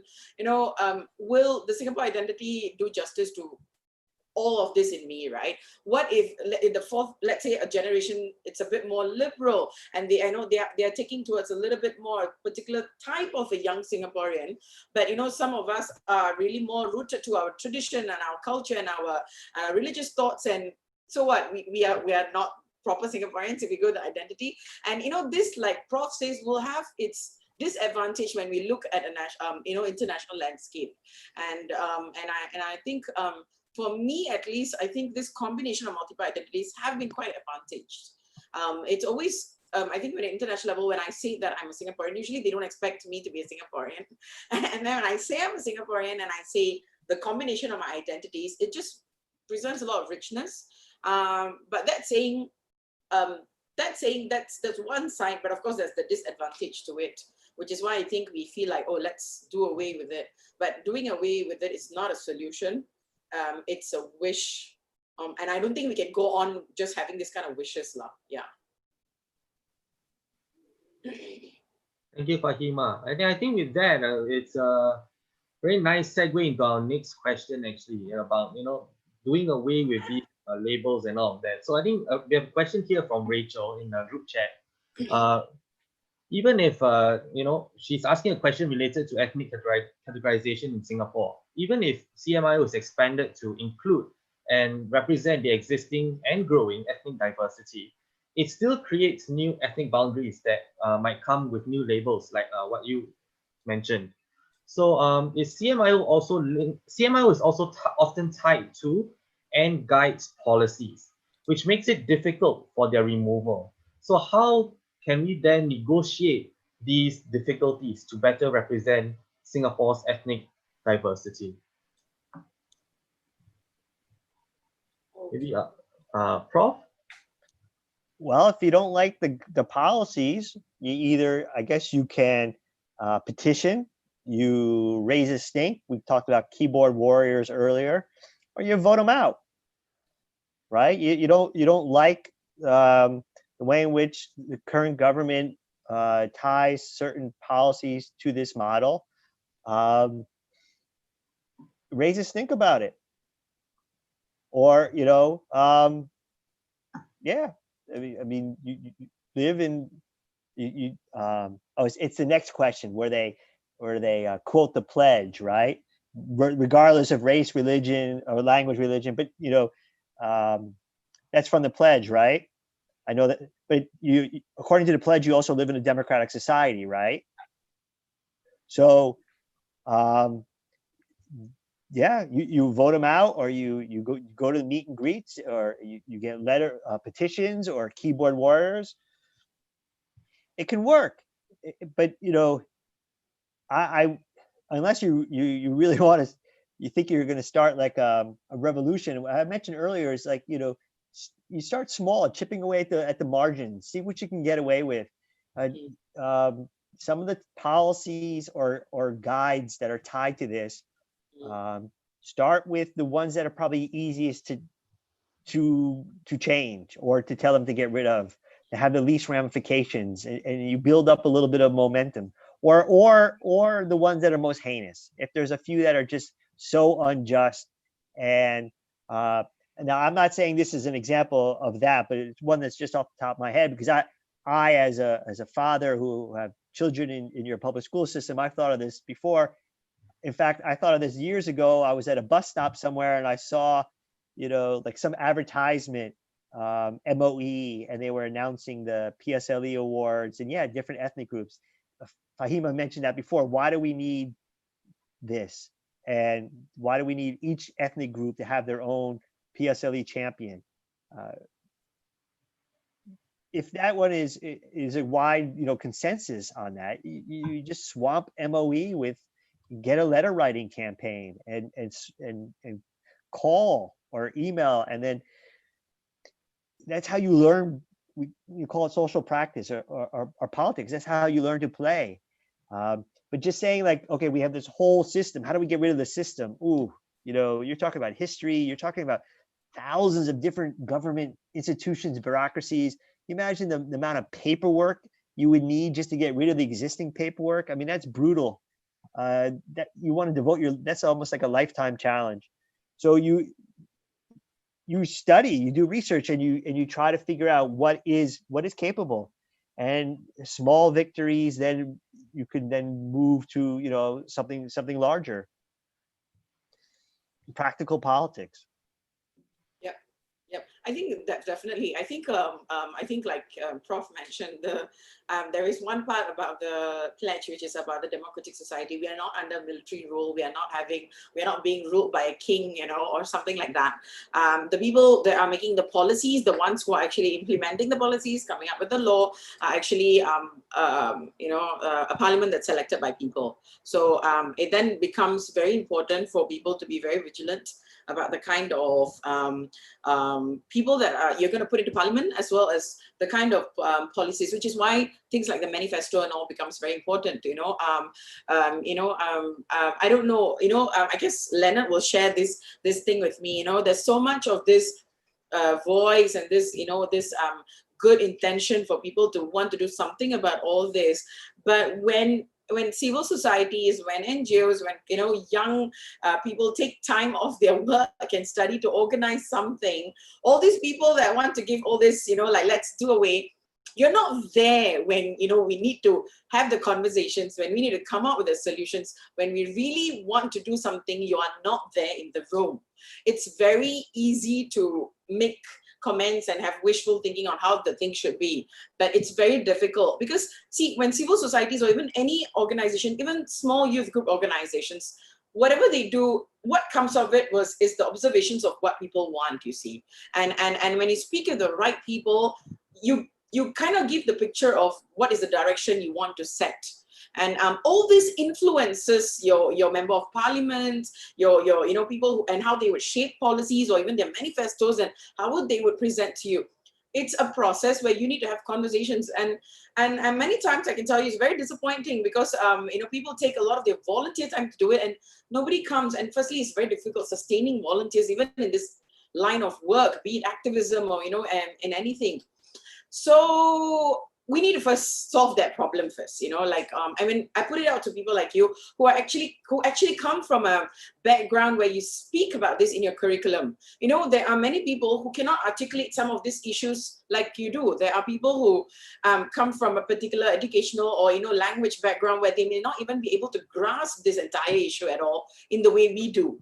Right? But they have the same desire. So how do you speak with them? How do you find out what they really want? Do they really want does the guy who's working in, let's say, the construction site, does he really want to remove this? Nobody takes that effort, and that requires more people, more skilled people, more people who are trained to have this kind of dialogues and conversations. And that means more volunteers. That means you have to take time off your schoolwork and your work and your, income generating activities to spend time on this. Like for me, sometimes after my work, some of my weekends are totally burnt out. I got no time for my kids and all. But if you want some changes to happen, you have to put in that kind of investment of time. So I think there is first that problem to solve. If you ask most of the people who are involved in this area of civil society, organizations that are helping towards these issues that all of you are bringing out, one common problem will be volunteers. We live in a country where we can get funding to organize activities, but it's quite difficult to get volunteers to sustain on a committed project such as this, unless of course they are into politics and they take an interest in going to parliament. So I think first let's focus on that, and then after that, then from there, sort of really look, I guess, like I said, go back to look into what are the problems where areas where CMIO should first be really, really removed and not used at all. It's not relevant for our generation anymore. I think that needs to be sort of really be very clear cut. That requires you talking to a lot of people, finding out more from ground, and then after that, bring it to the people who will then shape the policies. I think this is a very nicely said process, but it's not going to be easy. But it's one way to at least start. I mean, practically speaking, at least do that kind of thing. So sorry, I speak of a lot of emotions because many years of trying, and sometimes it's very difficult to get young people to just come and spend some time thinking about this. It's hours and hours of discussion, and it can be really draining. But if you're not going to put in that effort and you want people to just, kind of give you solutions on how we can get away with it, it's not going to work. As much as I wish I can take up my wand and sweep it away, it won't work that way. So I think you form, boycotts. You guys fill out all these government forms, and there's always says tick your ethnicity or race. Exactly. Race. When I do that, when it says ethnicity, you know what I put? Oh, it says race. I always put down fast. Well, I'm So- not as fast as I once was, but you can literally get get your friends and boycott and say, look, I'm not going to answer these questions anymore.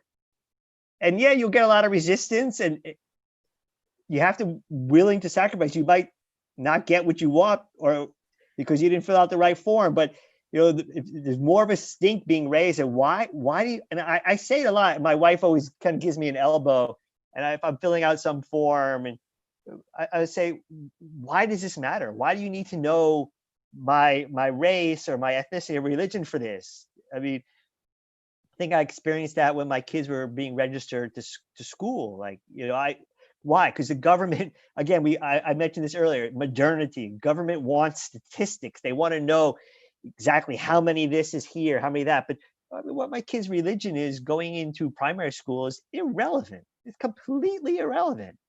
But you can understand the government is just used to it. It's a pattern, and they expect people just to give it to them. It's the same thing with social media or a lot of this online stuff. Your data is being zapped from you, and they're using it for your purposes. And I try my best to not have them get my data, but most people just surrender their data. They say, well, it's a fair trade. I'm enjoying, so if you're going to fill in these forms and you get these ticks because you're going to get a government bursary or a subsidy on something, you surrender, right? But if you say, no, I'm not going to do this, I'm not going to fill out this form because these questions are either insensitive or they're irrelevant, make a little fuss and get more and more friends to do it. You got to start somewhere. But Fatima's right. It takes time, effort, sacrifice. It does. Yeah. But you have to find that issue. And I'm not saying this is the issue, but you have to find something that you're going to be passionate about, because you're going to live with it, and there might be some consequences. Yeah. For a start, right? So I always tell this people something. So let's say if you just looked like, one thing I think with Hashbees that we do is first try to change the first 2 to 3 degrees around you. Within your school, within your classroom settings, really observe. Are you always in a diverse kind of a clique? Or are you sticking, especially with universities, do you see that sometimes some people stick to a certain group of friends where they're predominantly Malay or just predominantly Chinese, or, there's not even one minority? I think it is your duty to first look around you and see. If you can't change that kind of clicking, it's very difficult for you to even create a kind of diverse kind of friendships within there. Then I think you would know what it means to do it at an even national, international level. But if you're not even taking the effort to sort of find a way to just kind of, bring different people together, at least nobody needs to be best friends forever. But if they don't even sort of, interact on a day-to-day basis, with people of different race and religion to begin with, organically, then I think the question first as people, we need to ask what's wrong with us. Now that needs to be sorted out. So I think I put it out as a challenge. Just go and observe around you in your university context and see what you can do about it. Because a lot of the things you do there might give you answers to the questions on, policies on elected presidents, or even how we're going to deal with different kind of representations.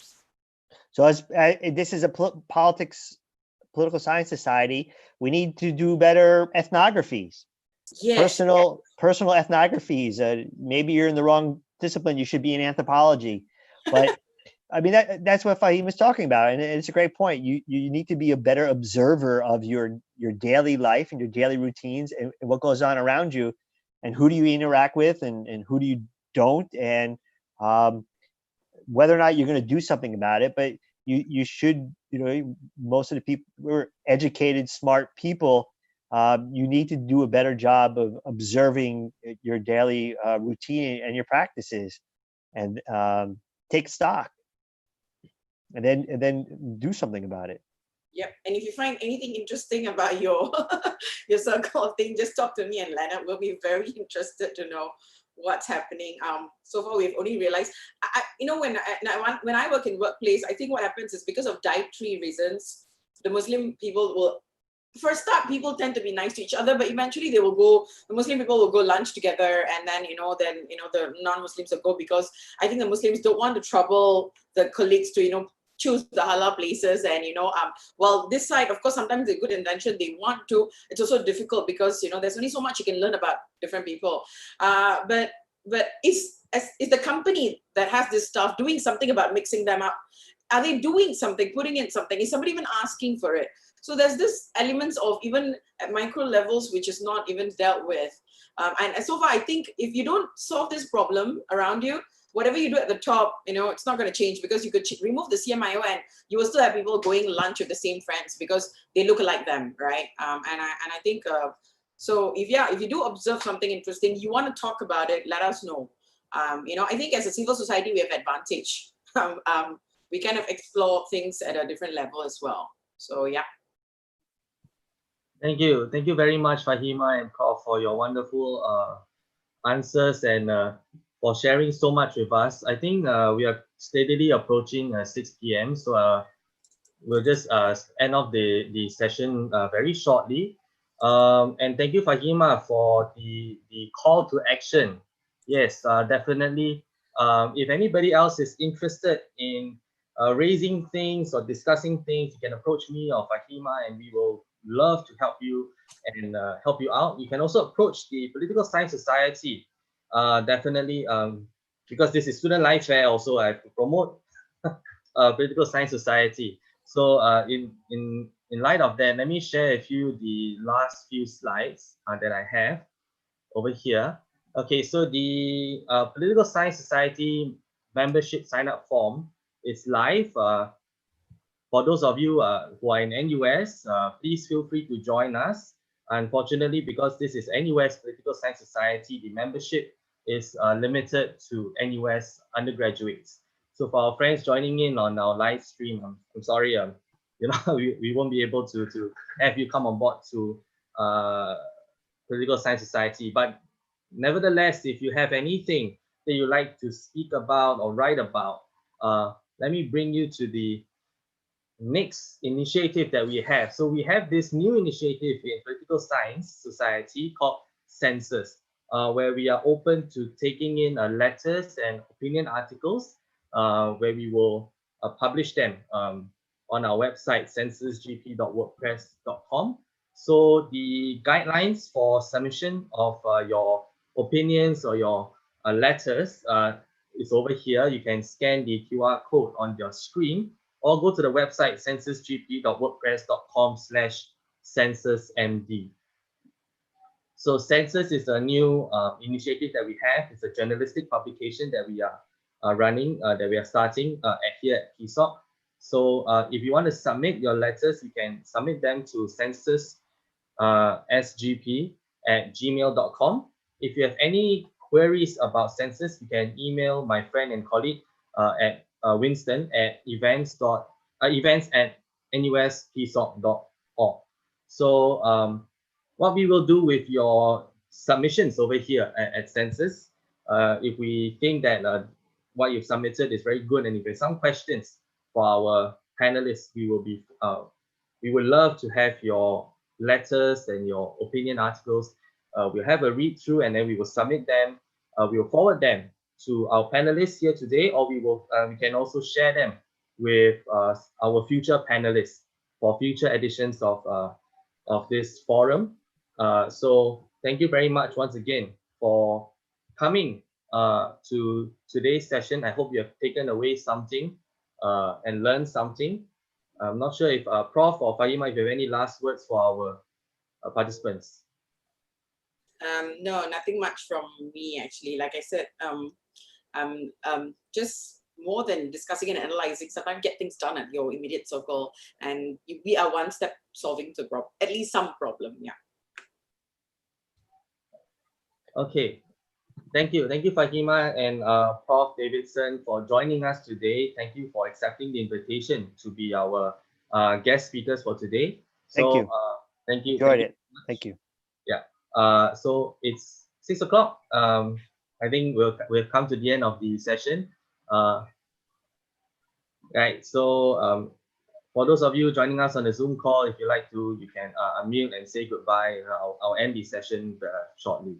Thank you. Thank you. Thank you. Bye. Thank you very And much. thank you, Prof. Thank you, Faima. Thanks, everyone. Bye. See you. Bye. Bye bye. Thanks, everyone. Thanks, Leonard. Thank you. All right. Thank you, everyone.